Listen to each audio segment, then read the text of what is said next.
My name is Shaughnessy Bishop Stall. I am the author of Hangover, The Morning After, and One Man's Quest for a Cure. I'm going to talk about some of the weirdest things I did while researching this book to try and cure a hangover. At one point during my research, I went down to Las Vegas to spend some time at a place called Hangover Heaven with the self-reported hangover doctor who claims to have cured more hangovers than anybody on earth. Used his IV treatments on me. These are treatments where you basically lie there and they put an IV in you full of all sorts of wonderful magical things.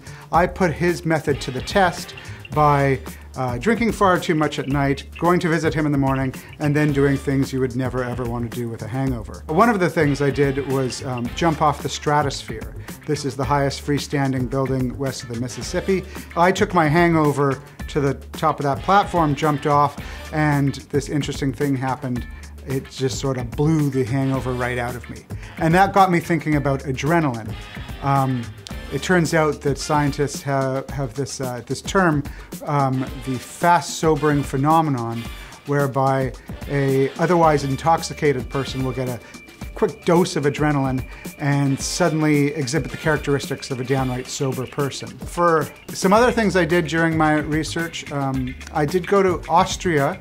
One thing I did discover while in Bavaria was this ancient hay bath remedy, whereby I went to the top of a mountain, was put naked into a coffin that was then filled with boiling water from a cauldron, pulled out of the coffin, put into what they call a hay bed, which is essentially a grave, which they then pour hay into, covering you entirely.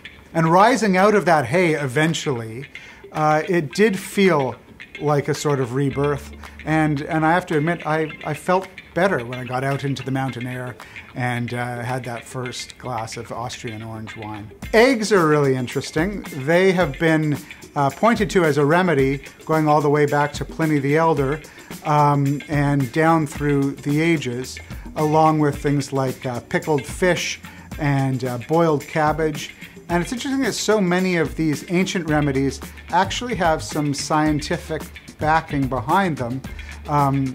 Boiled cabbage, for example, has a chelating effect, which means it goes into the body, attaches to toxins, and actually pulls them out. One of the most interesting things I discovered is that although people, have no problem believing we can put humans on the moon and robots in our blood or whatever, nobody seems to believe that we can actually cure a common hangover. I did land on a group of ingredients that, taken at the right time, in the right way, will stop you from becoming hungover. You can get those ingredients and that method all in my book, Hangover, The Morning After, and One Man's Quest for a Cure.